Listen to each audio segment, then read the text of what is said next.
오늘 설교를 시작하며 한 문장을 제가 읽겠습니다. 잘 아시는 말씀이에요. 인생의 방황은 예수님을 만나면 끝나고 신앙의 방황은 좋은 교회를 만나면 끝납니다. 많이 들어보셨지요? 공통점이 뭐죠? 좋은 만남입니다. 인생의 방황은 하나님을 만나야 제대로 끝나고요. 하나님을 만났지만 때로는 신앙의 방황이 있을 수 있습니다. 그때는 좋은 교회, 건강한 교회를 통해서 뿌리 내릴 때 이제 신앙의 방황도 끝나게 됩니다. 오늘 우리는 왜 예배를 드릴까요? 왜 말씀을 들을까요? 결국 우리는 하나님을 만나기 위함 아니겠습니까? 그런데요, 하나님을 만나러 왔다가 오히려 마음이 무거워져서 근심하며 돌아가는 사람이 있을 수 있습니다. 오늘 본문에 그런 사람이 등장합니다. 성경은 그 사람을 이렇게 소개합니다. 젊은 사람, 부자, 관원이라고, 그리고 영원을 갈망하던 사람이라고. 오늘 이 시간 이 질문을 끝까지 마음에 품고 말씀에 집중해 주시기 바랍니다. 그것은 주님과 나 사이에 가로막힌 한 가지는 무엇일까? 이 질문을 품고 오늘 말씀에 집중해 주시기 바랍니다. 첫 번째 주제입니다. 완벽해 보이는 성공의 아이콘, 젊은 부자 관원이 등장합니다. 사실 오늘 본문은 공관복음, 즉 공통적으로 바라보는 그런 사건 이야기입니다. 그래서 마태, 마가, 누가복음 이곳에 다 기록이 되어 있는 사건이죠. 같은 사건을 서로 다른 각도에서 보고 기록한 내용입니다. 마태복음은 이 사람을 청년이라고 부릅니다. 누가복음에서는 부자였다고 말합니다. 그리고 마가복음은 관원, 우리로 말하면요, 안정된 고위 공무원을 말하는 것입니다. 정리하면 세 단어죠. 젊은 사람, 부자, 그리고 관원. 이 조합은 세상적으로 볼 때 전혀 부족함이 없는, 아니 모두가 선망하는 조건을 다 갖추고 있습니다. 우리는 젊어지고 싶어서 얼마나 애를 씁니까? 그죠? 젊어지고 싶어서. 근데 오늘 등장한 이 사람은요, 젊음 그 자체입니다. 또한 그는 돈이 있었습니다. 그렇게 붙잡으려 해도 잡히지 않는 돈이 이 사람에게는 가득했어요. 그리고 이 사람은 안정된 직장, 그리고 모두가 부러워하는 그런 공직에 있습니다. 게다가 종교적으로도 반듯한 사람이라고 소개를 하고 있습니다. 그는 예수님께 이렇게 말합니다. 어려서부터 계명을 지켰다고. 이 말 잘 들어보세요. 내가 안다가 아니에요. 어려서부터 보고 듣고 배운 말씀을 내가 지키며 살아왔다는 그런 말입니다. 아는 사람은 있겠지만 지켜 행하는 사람은 드물잖아요. 그런데도 이 사람 마음 깊은 곳에 해결되지 않는 질문이 하나 있었습니다. 그 질문이 무엇입니까? 그는 이렇게 말합니다. 내가 무엇을 하여야 영생을 얻으리까? 이 질문은 단순히 지적 충족을 위해서 던지는 질문이 아닙니다.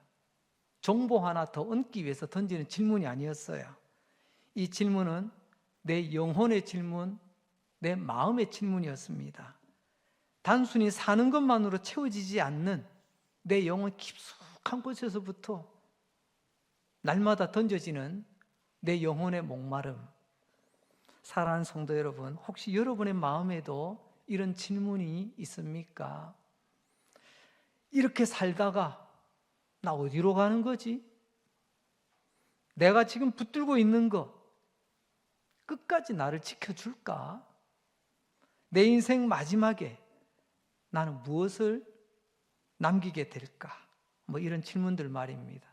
평소에는 잘 하지 않는 조금은 수준 높은 질문이기도 합니다. 성경은 또 이렇게 말하고 있네요. 그 청년이 예수께 달려와 여러분 무릎을 꿇었답니다. 여기서 우리는 한 가지를 배우죠. 누가 뭐라 해도 사람이 인생의 진짜 질문 앞에 서게 되면 체면보다 진심이 앞서게 됩니다. 오늘 예배드리는 여러분도 어쩌면 이런 진짜 질문 앞에 서 계시는 분이 계실 겁니다. 그 질문 앞에서 하나님은 우리를 그것도 모르냐? 나무라시는 것이 아니라 오히려 우리를 정중하게 초대하고 계십니다. 이제 오늘 본문의 내용, 제가 아까 봉독해 드렸지만 다시 한번 우리가 소리내어 오늘 본문 가운데 핵심되는 내용만 조금 추려봤어요. 우리 자막을 보시고 천천히 한번 읽도록 하겠습니다. 시작. 예수께서 길에 나가실새 한 사람이 달려와 꿇어 앉아 묻자오되 선한 선생님이여 내가 무엇을 하여야 영생을 얻으리이까? 예수께서 이르시되 네가 어찌하여 나를 선하다 일컫느냐? 하나님 한 분 외에는 선한 이가 없느니라. 그가 이르되 선생님이여 이것은 내가 어려서부터 다 지켰나이다. 예수께서 그를 보시고 사랑하사 이르시되 내게 한 가지 부족한 것이 있으니 가서 내게 있는 것을 다 팔아 가난한 자들에게 주라. 그리고 와서 나를 따르라 하시니 그 사람은 재물이 많은 고로 이 말씀으로 인하여 슬픈 기색을 띠고 근심하며 가니라. 아멘. 여러분, 한마디로 말하면 오늘 등장하는 이 인물은요, 나쁜 사람 아니에요. 이 본문을 읽으면서 어떤 분은 조금 마음이 좀 복잡해지는 분이 계실지도 모르겠습니다. 아니, 많고 많은 성경 가운데 오늘 목사는 왜 하필 이런 불편한 말씀을 본문으로 택해서 오늘 말씀 전하시는가? 혹시 오늘 이 내용 가지고 재산 다 팔라고 말하는 거 아닐까? 부자는 욕먹는다고 말하는 거 아닐까? 나는 저 정도 순종은 못할 것 같은데 괜시리 부담되네? 그런 마음으로 혹시 말씀 읽으면서 느끼셨습니까? 여기서 우리가 분명히 해야 될 것이 있습니다. 이 젊은 관원은 처음부터 나쁜 사람이라고 표현하지 않아요. 오히려 배울 점이 많습니다. 살펴보면 크게 4가지로 정리해 볼 수가 있는데요. 첫째는 그가 부자였죠. 둘째는 그가 겸손했습니다. 셋째는 그가 영원을 갈망했습니다. 넷째로 그가 말씀을 지키려고 무던히도 애썼다는 것 보여지네요. 조금만 더 들여다봅니다. 첫째, 그는 부자였습니다. 이런 부자 되고 싶죠? 근데 쉽게 부자가 되던가요? 우리가 아무리 부자 되고 싶어도요, 아무나 부자 되지는 않더라고요. 누군가는 이야기할 겁니다. 저 사람 부모 잘 만나서 부자라고, 흔히들 뭐 금수저라고 하나요? 물론 그럴 수도 있겠죠. 많은 배경들이 드러나지 않지만 부자 부모님 만나서 지금 자기가 부자처럼 그렇게 생활하는지도 모르겠습니다. 그러나 아시지요? 이런 부자 되는 것도 어렵지만 내게 있는 부를 지키는 것은 더 어렵다고 하더라고요. 부자 3대 못 간다고 하는 말이 그런 것 아닙니까? 오늘 이 젊은 청년은요, 내게 있는 이 부유함을 잘 지키고 관리하고 있는 모습을 봅니다. 그리고 이 사람은 두 번째로 겸손했습니다. 사람들 보는 곳에서 예수님께 나와 무릎을 꿇었답니다. 니고데모나 뭐 다른 사람들 보면은 한밤중에 예수님 찾아온 이야기 아시죠? 요한복음에 보면 그런 거 나오잖아요. 왜 한밤중에 찾아오죠? 사람들 눈이 자꾸만 의식이 되는 거예요. 그 내가 체면이 있는데, 내 위치가 있는데, 내가 요즘 저 말 많은 사람, 좀 문제 있다고 하는 저 사람 내가 만나면 또 무슨 소리 듣지? 그래서 몰래 찾아오는 이야기. 근데 오늘 본문에 나오는 이 청년은요, 고난 대낮에 사람들이 있는 가운데 예수님께로 나옵니다. 그냥 나오는 게 아니고 그것도 나 아쉬울 게 하나도 없어요. 나는 부자예요. 나는 공직자입니다. 그런데 이 사람이 그 갈릴리에서 왔다고 하는 요즘 한참 뜨거운 사람, 주목받는 그 사람 앞에 와가지고 넙죽 엎드리네요. 내가 아무리 마음이 있어도 이 행동으로 표현하는 거 쉽지가 않습니다. 그는 말로만 예수님 겸손하게 상대하는 게 아니라 나의 마음을 나의 외적인 표현, 몸짓으로 표현해냅니다. 예전에 우리 어르신들은, 옛 어르신들은 예의란 무엇인가, 예라고 하는 것 있지 않습니까? 예에 대한 정의, 저는 아직도 있지 않습니다. 우리가 말하는 예라는 것은 보이지 않는 내 마음의 외적인 표현이 예다, 이렇게 정의하시더라고요. 그리고 우리가 몸가짐, 말하는 것, 이런 조심스럽게 상대방을 대하는 예의를 갖춘다는 게 뭐죠? 그게 내 마음이라는 거예요. 그러니까 무례하다는 게 뭐죠? 그건 솔직한 게 아닙니다. 무례한 건 솔직한 게 아니에요. 무례한 것은 내 마음이 상대방을 어떻게 생각하는가, 내 마음의 표현이에요. 오늘 이 부자 관원 청년은 사람들이 보는 앞에 달려와서 엎드립니다. 내 몸이 반응을 해줘요. 그것만 있습니까? 세 번째로 그는 영원을 갈망했습니다. 영원은 현실과 반대되는 것처럼 느껴집니다. 오늘에 집중하는 게 아니고요, 오늘을 넘어 영원한, 참 이 사람은 일반 사람들과 조금 다른 그런 깊이가 있는 것 같아요. 어떤 사람이 현실적일 것 같습니까? 가진 게 많은 사람일까요? 가진 게 없는 사람일까요? 여러분, 가진 게 없는 사람은 자꾸만 소망합니다. 앞으로. 현실이 어려우니까 소망의 꿈을 자꾸 꾸는 거죠. 그런데 현실에서 가득 찬 사람은요, 그런 생각 안 합니다. 당장 지금 내게 있는 거 지키기 급급해요. 그래서 부자일수록 가진 것이 많고, 아니 반대로 자칫하다가 잃을 것이 많은 사람일수록 현실적인 사람이 됩니다. 오늘 내가 이것을 잘 지켜야 되거든요. 그런데 이 청년은 영원에 대해서 그 궁금증을 안고 예수님께 질문을 던진다. 이 사람은 평범한 일반 사람이 아닙니다. 그리고 그는 뭐라고 하죠? 그는 하나님의 말씀을 지키려고 애썼다잖아요. 어떻게 해요? 어려서부터 지켰다. 이것을요, 몸에 체질화됐다라고 말합니다. 단순한 반복이 아니에요. 어려서부터 하나님 말씀을 기억하고 그 말씀을 지키기 위해서 무던히도 애쓰며 어린 아이가 지금 청년이 어른이 됐다는 겁니다. 이런 삶의 루틴을 가지고 있는 사람, 참 대단하지 않습니까? 한마디로 말하면 이 사람은 하나님의 말씀을 가볍게 여기지 않았다는 겁니다. 여러분, 하나님의 말씀을 대하는 태도가 말씀을 무게 있게 받는 사람과 가볍게 받는 사람이 있어요.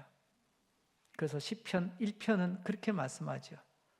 의인과 악인의 기준이 뭔 줄 아세요?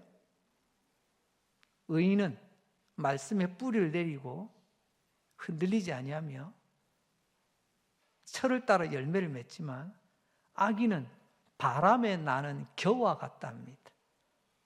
바람 조금만 불면 훅 날아가는 거예요. 오늘 이 청년 어떻습니까? 시편의 기준으로 하자면 복이 있는 사람, 그런 청년이잖아요. 그리고 성경 여기서 결정적인 한 문장을 더 붙입니다. 그건 바로 예수께서 그를 보시고 어떻게 했다고요? 사랑하셨대요. 젊음이 좋아서 사랑한 게 아니고요. 부자라서 후원자가 될 것 같아서 사랑한 게 아니고요. 고위 공직자라서 뭔가 좀 부탁할 일이 있을 것 같아서 사랑한 게 아닙니다. 이 청년의 있는 모습 그대로를 주님은 사랑하셨어요.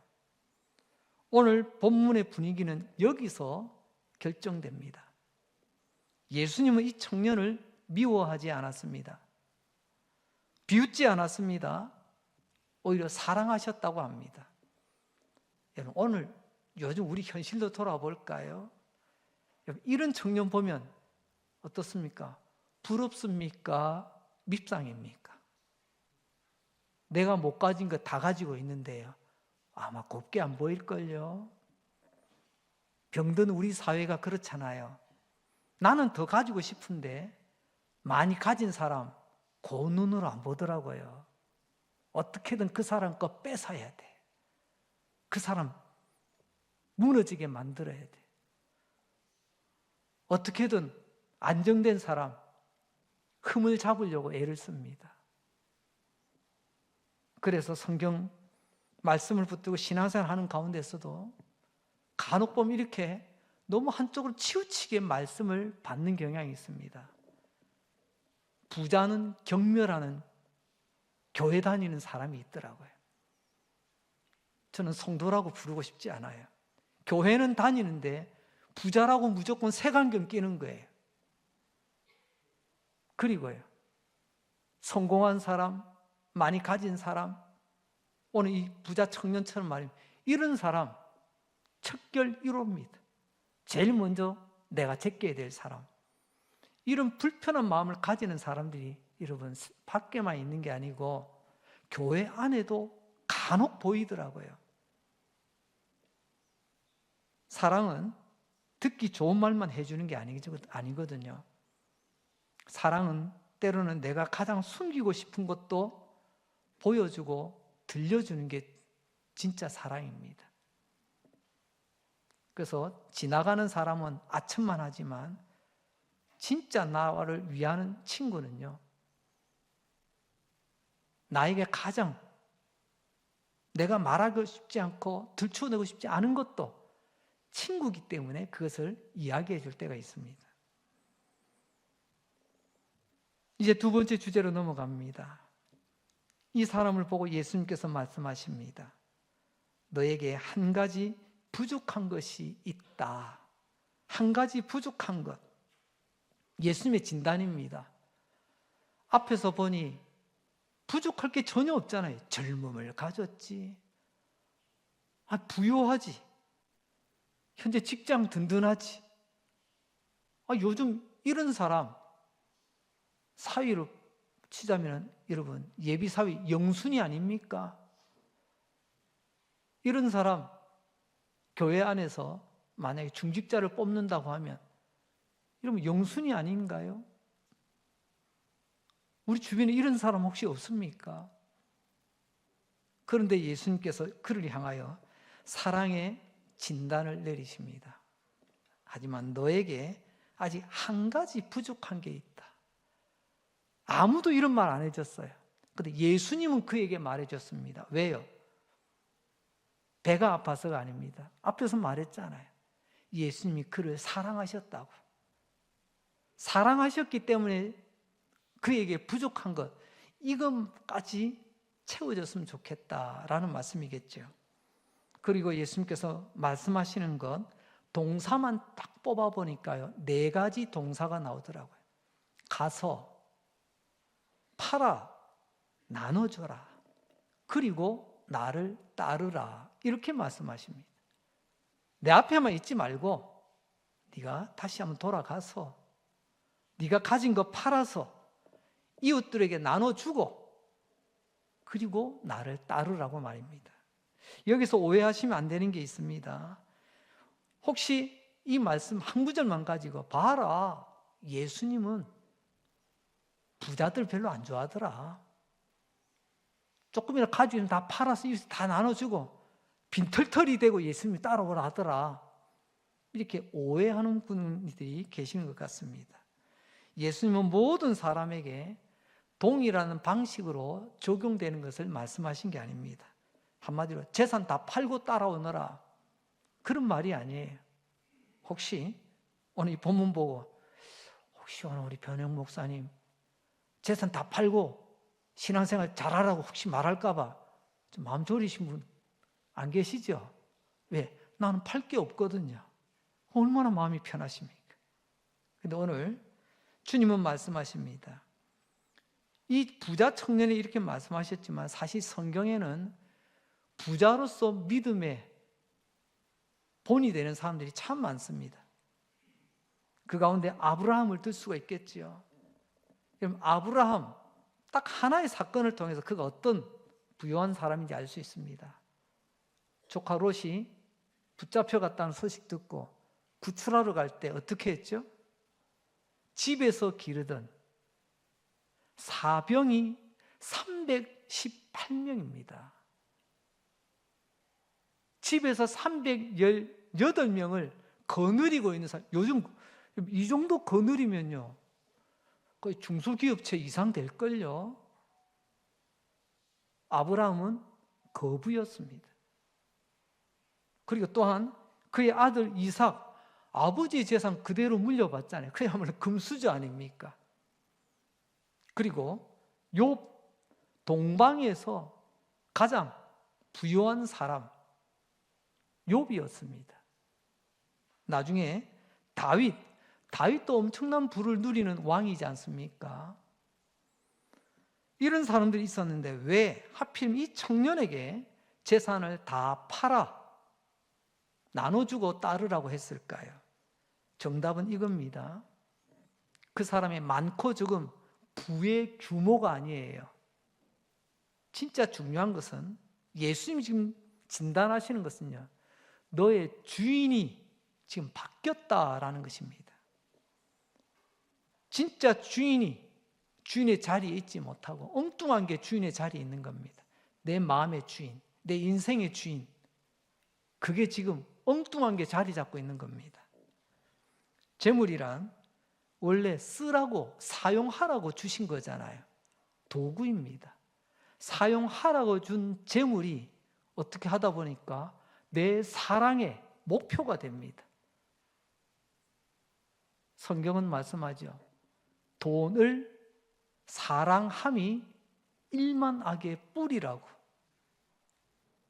신약에 가면 그렇게 말씀하십니다. 이 말은 곧 뭐죠? 오늘 이 청년은 돈 많은 부자인 것은 맞아요. 그런데 내가 돈을 쓰는 것이 아니라 돈이 나를 움직이고 있다는 겁니다. 내 인생의 주인이 돈이 되어버렸다는 거죠. 예수님은 그 청년의 마음에서 하나님의 자리를 돈이 자리 잡고 있다는 것을 보신 거예요. 겉으로 보면 흠잡을 데 없는 사람입니다. 어릴 적부터 신앙생활도 잘해. 참 직장도 든든해. 젊어. 부자야. 요즘 기준으로 하면 뭐 하나 빠질 게 없는 사람인데, 그러나 우리가 보지 못하는 중심을 보시는 예수님, 너에게 한 가지 부족한 것, 너의 인생의 주인이 하나님이 아니라 돈이구나. 그걸 보신 거예요. 사랑하는 성도 여러분, 하나님은 절대로 우리가 부자 되는 것을 배합하시는 분이 아니십니다. 하나님은 우리가 하나님의 사랑 외에 다른 어떤 것에 묶이는 것, 다른 것에 종이 되는 것을 몹시 미워하십니다. 이 젊은 부자 청년 관원은 지금 돈에 묶여 있는 겁니다. 돈에 매여 있는 종이 되고 만 거죠. 그러니까 예수님께서는 이 청년, 가난해야 나를 따를 수 있다. 가난이 목표가 아닙니다. 너의 진짜 주인을 찾아. 네가 자유하기를 원한다. 주님의 마음이 그거예요. 오늘 우리가 들어야 될 말씀이 바로 이겁니다. 우리가 그토록 원하는 젊음과 건강과 부유함과 성공, 그것보다 더 중요한 것은 내 인생의 주인이 누구인가를 한순간도 잊으면 안 된다는 겁니다. 조용히 여러분에게 질문 하나 드리고 싶습니다. 오늘 나는 주님과 나 사이에 무엇이 가로막고 있습니까? 다른 말로 하자면 내 마음에 하나님보다 더 큰 주인 노릇하는 것이 혹 있지 않습니까? 어떤 분에게는요, 소유일 수 있습니다. 목사님, 그래도 돈이 최고입니다. 이런 분들 계시잖아요. 어떤 분에게는요, 관계일 수 있습니다. 제가 예전에 충격적인 말씀을 들었습니다. 그야말로 알만한 분이셨는데 뭐라고 말씀하시냐면, 목사님, 제가 교회 왜 오는 줄 아세요? 제가 목사님 설교 들으러 오는 거 아니에요. 제가 교회 오는 것은 교회에서 오랫동안 맺은 관계를 유지하기 위해서 온다는 겁니다. 이 사람도 만나고 저 사람도 만나고 주중에 한번 그 귀한 만남을 위해서 온다는 거예요. 제가 그 말에 목사로 참 충격을 받았습니다. 이후에 또 이런 경우도 있더라고요. 목사님, 저분은요, 교회 고객 관리하러 나오는 것 같아요. 주중에 계속 거래를 하는 그런 관계인 것 같아요. 그래서 주일날은 교회 나와서 눈두장 한번 찍고 그 든든한 고객 관리를 위해서, 참 그 이야기도 좀 씁쓸했습니다. 어쨌거나 하나님을 만나고 하나님 예배함이 우선이 아니고 나의 관계 유지를 위해서라고 한다면, 또 어떤 분은 오랜 습관이 있죠. 난 어릴 적부터 주일만 되면 교회 가는 게 습관이에요. 몸에 배었어요. 그러다 보니까 주일날 교회 안 나가면 걸어가다 벼락 맞을 것 같아. 뭔가 찝찝해. 그래서 아무런 이유 없이 그저 몸에 배인 습관 따라 종교적 습관으로만 예배드려 나오는 분들 혹 계시지 않습니까? 어떤 분은 인정 욕구가 있습니다. 밖에서는 모르는데 교회 가니까 나를 인정해 주더라고. 교회 가니까 나를 그냥 으쌰으쌰 해 주더라고. 나의 명예, 나의 자존심, 이런 것들. 심지어 어떤 분은요, 내가 옳다고 하는 확신 때문에 나는 교회 나옵니다. 저는 이런 분은 신앙인이 아니라 신념이 투철한 분이다. 신념인이라고 부르기도 합니다. 어쨌거나 예수님 오늘도 우리에게 말씀하십니다. 너 그거 내려놓지 않으면 네가 무너지는 거야. 그거 내려놓을 때 너는 무너지는 것이 아니고 네가 사는 거야. 지금 오늘 이 부자 청년에게 하시는 말씀이 그겁니다. 언뜻 보면 내가 폭삭 망하는 것처럼 보여지는데, 그러나 그거 내려놓는 것이 네가 사는 거다. 그게 뭐죠? 돈이 아니고 너의 주인을 온전히 주인의 자리에 세우라는 말씀입니다. 자, 이 말씀을 듣고 이 청년 어떻게 반응했을까요? 주님 앞에 나와 엎드려 절하고, 그리고 내가 어릴 적부터 말씀 잘 지켰다고 예수님께서 칭찬해 주시고 사랑스러워 하셨고, 그리고 예수님의 말씀도 듣는 이 청년 어떻게 반응했죠? 그 청년, 성경은 단호하게 이렇게 말하네요. 이 말씀으로 인하여 슬픈 기색을 띠고 근심하며 갔대요. 와, 어째 이런 일이 있을 수 있죠? 말씀이 은혜가 되어야 되는데 말씀이 나를 근심케 하는 겁니다. 왜 그랬을까요? 그가 몰라서 그럴까요? 말귀를 못 알아들어서 그럴까요? 이해력이 부족해서 그럴까요? 아니죠. 그는 놓고 싶지 않은 것, 놓치고 싶지 않은 것이 있었기 때문에 그렇습니다.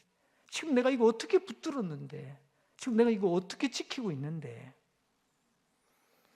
여기서 우리가 조심해야 될 신앙의 착각이 있습니다. 참 조심해야 됩니다. 좋은 생각을 많이 한다고 좋은 그리스도인이 되는 것은 아닙니다. 물론 좋은 생각을 해야 되겠지요. 하지만 생각만으로 그가 좋은 그리스도인이 되지 않습니다. 감동을 많이 받았다고 그 감동이 곧 은혜의 열매는 아닙니다. 은혜에 감동이 있을 수 있겠죠. 하지만 감동을 많이 받았다고 그것이 곧 은혜의 열매다, 이건 아니라는 거예요. 또한 결정했다고 내가 이미 변화되는 것 아닙니다. 연초에 건강을 위해서 헬스장에 등록했습니다. 그럼 끝인가요? 등록했으니까 이제 내 건강해지는 거죠? 매일 꾸준히 나가서 몸을 단련해야 되지 않습니까? 그렇습니다. 신앙은 결국 한 걸음입니다. 어떤 한 걸음? 순종의 한 걸음입니다. 하나님의 말씀을 받고 그 말씀에 순종하는 발걸음이 떨어질 때 그때 비로소 내가 변하는 거예요. 머리에서 가슴까지 내려오는데 가장 오래 걸린다는 말이 있지 않습니까? 오죽하면 그럴까요? 아는 것이 내 삶이 되는 것이 그렇게 힘들고 어렵답니다. 이 청년은 결국 어떻게 됐을까요? 출발이 좋았습니다. 과정도 예수님과 함께 그 수준 높은 대화가 오고 갔어요. 영혼, 그 영혼에 대한 궁금증을 놓고 서로 대화할 수준이니까 보통 수준이 아니죠. 그럼 꼬린 지점에 들어왔을까요? 아쉽게도 이 청년은 끝까지 가지 못했습니다. 이걸 우리는 신앙의 임계점이라는 용어를 한번 써고 싶어요. 어려운 용어입니다. 임계점이 뭐냐? 거기가 한계라니, 거기까지라는 거예요. 물이 99도와 물이 100도는 숫자로는 1차이지만 엄청난 차이가 있다는 거 아시죠? 전기기관차가 움직이려면 물이 100도 이상이 돼요. 그 물이 수증기가 되었을 때, 이 부피가 팽창할 때, 그때 철마는, 이 전기기관차는 칙칙폭폭 하면서 달릴 수 있는 거예요. 0도의 물도 99도의 물도 외견상은 똑같습니다. 온도 수치만 다를 뿐이에요. 하지만 결과는 어떤가요? 0도의 물도 99도의 물도 아무런 일도 일어나지 않습니다. 끓지 않기 때문에 물이 수증기가 돼야 되는데, 그래서 기관차에 채워진 물이지만 기관차는 꿈쩍하지 않고 그 자리에 멈춰 서 있습니다. 하지만 99도에서 100도, 단 1도 차이지만 그 1도가 멈춰 있는 그 기관차를 이제 서서히 움직이게 합니다. 정지 상태에 있던 것을 출발하게 만듭니다.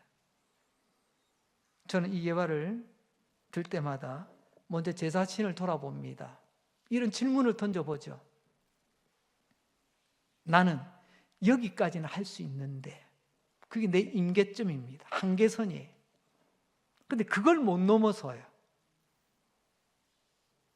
언젠가는 그런 말씀도 드렸죠. 목사님, 저는 기본은 합니다. 여러분, 이 말이 뭐죠? 기본을 한다는 것, 기본도 못하는 그런 기준에 비하면 좋은 거죠. 그렇지만 기본은 합니다라는 말을 다시 한번 뒤집어 보면 이런 겁니다. 목사님, 저는요 기본 이상은 안 합니다. 저에게 기본 이상은 요구하지 마세요. 오늘 이 청년도 마찬가지입니다. 자기가 정한 기본에는 철저했어요. 그러니까 주님께서는 거기서 1도만 더 올리라고 하잖아요. 1도만 더 올리면 그 출렁거리던 물이 수증기가 돼요. 철마차를 굴러가게 만드는데, 이것까지는 드릴 수 있는데요, 그 사람은 아브라함의 믿음을 따라갈 수가 없죠. 아브라함은요 100세여든 아들도 달라 할 때 멈칫거리지 않고 내놓잖아요. 하나님은 그것 보고 깜짝 놀라시잖아요. 네가 나를 이렇게 사랑하니 이제 알았노라. 그래서 아브라함이 믿음의 조상이 되는 겁니다. 여기만큼 이것까지는 못 내려놓겠는데요. 다른 건 다 내가 필 수 있는데 이건 내가 끝까지 붙들고 있어야 됩니다. 마치 자녀들 앞에서 이 통장만큼은 절대로 안 내준다, 뭐 이런 그런 이야기 있잖아요. 하나님 앞에서도 다른 거 다 내놔도 이건 못 내주겠다는 그런 마음을 가진 분들이 혹 계실지도 모르겠습니다. 우리도 이처럼 99도까지 와놓고 옆에 보니까 도토리 키지, 그래도 저 사람보다는, 저 김 집사, 이 집사보다는 저 사람 70도인데 나는 99도야. 그 사람 보고 내가 으쓱할 수는 있겠지만 내 삶에 역사는 일어나지 않습니다. 왜요? 나는 99도까지가 내 신앙의 임계점이기 때문에 그렇습니다. 아니, 그렇게 설정을 그렇게 해놓았어. 성도 여러분, 마지막 1도는 내 능력의 문제가 아닙니다. 능력이 부족해서 순종하지 못하는 게 아니에요. 마지막 1도는 주인의 문제입니다. 내가 주인인가? 하나님이 주인이신가? 아브라함의 품에 있던 100세에 얻은 아들도 아버지인 내가 주인이 아니라 하나님의 주인 되심을 인정하기 때문에 여러분 그 아들을 모리아산으로 데리고 간 것 아닙니까? 오늘 우리도 마찬가지죠. 우리가 예수님을 주인님으로 바르게 모신다면 우린 99도에서 100도로 1도 뛰어넘을 수 있습니다. 순종의 발걸음 내디딜 수 있어요. 오늘 이 말씀 우리에게 부담을 주는 말씀이 아니라 오히려 우리에게 복된 길을 열어주는 말씀입니다. 너를 묶고 있는 그 한 가지 내려놓아라. 그러면 네가 끝나는 게 아니라 새롭게 출발할 수 있다, 시작할 수 있다, 이걸 말씀해 주시는 거죠. 번데기와 나비가 있습니다. 번데기가 나비가 되는 것, 여러분 조금 바뀌는 게 아니에요. 여러분 번데기하고 나비하고 이게 연관이 됩니까? 그런데 번데기가 나비가 되는 것은 완전히 달라지는 거예요. 우리의 삶도 이 땅에서 무거운 시간들이 있습니다. 갇힌 것 같고 기도해도 답이 없는 그런 답답한 때가 있다는 거죠. 그런데 하나님은 우리를 새롭게 하십니다. 새로운 길을 여시길 원합니다. 그 말씀이 바로 오늘 이 청년을 향해서 주시는 말씀입니다. 우리의 많고 적음, 양의 문제가 아닙니다. 그 뒤에 있는 나의 진짜 주인이 누구인가? 제가 주일날 헌금 드릴 때마다 드리는 기도 가운데 하나가 하나님, 우리의 이 11조가 하나님의 나의 주인 되심을 고백하는 정직한 신앙 고백입니다. 하나님 기뻐 받아주세요. 라고 여러분 우리 함께 기도하잖아요. 왜 그렇게 기도할까요? 하나님이 나의 주인 되심을 한순간도 잊지 말자는 겁니다. 오늘 이 청년, 겉으로 볼 때는 부족함이 없는 모든 것 다 갖춘 우리가 소망한, 우리가 바라는 모든 것을 완성한 사람처럼 보이지만 하나님 눈은, 하나님 아들 예수님의 눈에는 그의 한 가지 부족한 게 있었어요. 너의 진짜 주인이 누구냐? 오늘 그 질문을 우리에게 던지고 우리는 그 질문을 받아야 되는 것입니다. 이 말씀을 듣다가 엉뚱한 결론에 이르시면 안 됩니다. 내가 완벽해야 천국 간다, 계명을 다 지켜야 천국 간다, 아니에요. 율법의 요구를 우리는 다 지킬 수가 없습니다. 그게 구약의 결론입니다. 하나님은 요구하시는데 지키지 못하고 다 죽어간 이야기, 그게 구약이에요. 그런데 신약은 뭐죠? 우리는 지키지 못했던 하나님의 요구, 그것을 하나님의 아들이신 예수님이 다 지켜 행하시잖아요. 십자가에서 마지막 그 한마디 중에 하나가 다 이루었다라는 말씀이잖아요. 그게 무슨 말씀이죠? 우리는 감히 할 수 없는 말이에요. 나는 요 정도는 했습니다 라는 하겠죠. 주님은 다 이루었다잖아요. 하나님의 요구에 하나님의 아들이신 예수님이 온전히 이루신 겁니다. 이제 우리는 그분의 행하심을 믿으면 하나님께서 우리를 그렇게 봐주시는 거예요. 예수 믿는다는 게 그겁니다. 예수 나 이름 알아. 뭐 성탄절에 태어나셨다며, 베들레헴에서 태어나시고 나중에는 갈릴리에서 성장하셨다며, 이런 정보가 아니라 예수님께서 행하신 일, 하나님 아버지 성부 하나님의 요구를 예수님이 다 이루셔서 그 예수님을 믿음으로 하나님께서 우리 의롭다고 봐주시는 것, 그걸 하나님은 믿음이라고 합니다. 그러니까 오늘 본문은 완벽해져라 라는 말이 아니고요, 너의 주인을 다시 한번 돌아보라는 것입니다. 재물이 주인이 아니라, 관계가 주인이 아니라, 습관이 주인이 아니라, 인정이 주인이 아니라 예수님이 나의 주인이 될 때, 주인 앞에서는요 아니오가 없잖아요. 주인이 무엇을 말씀하시든 예, 이것밖에 없잖아요. 근데 오늘 이 청년 어떻습니까? 가서 팔아, 나눠주고, 그리고 와서 나를 따르라. 청년이 어떻게 했죠? 근심하며 돌아가니라. 이유가 있습니다. 재물이 많음으로 내 삶의 주인은 이 통장인데요, 내 삶의 주인은 이 돈인데요. 그래서 예수님 말씀을 듣고도, 아니 그때는 예수님을 직접 눈으로 보고도 순종하지 않던 이 사람, 근심하며 떠나간답니다. 오늘 이 설교를 마무리하기 전에 우리 자신을 솔직히 다시 한번 돌아봅시다. 나에게 하나님 것이 한 가지 부족하다 할 만한 것이 무엇이 있습니까? 주님과 나 사이에 가로막고 있는 것 말입니다. 오늘 근심하며 돌아가는 분 한 분도 없기를 바랍니다. 예배 드리러 올 때는 참 기쁜 마음으로, 들뜬 마음으로 강리제교 예배당에 와서 예배 드리고 찬송 부르고 있었는데, 목사님 설교 듣고 난 뒤에는 근심하며 이런 사람 한 사람도 없기를 바랍니다. 말씀 때문에 마음이 닫히는 게 아니라 오히려 오늘 이 말씀 때문에 내 마음의 문이 활짝 열려지고 내 삶의 주인이 누구신가를 분명히 하는 은혜가 있기를 바랍니다. 이 시간 이후로 근심이 아니라 영생의 소망을 가지고 기쁨으로 우리 삶의 자리로 돌아가는 저와 여러분 되시기를 주님의 이름으로 축복합니다.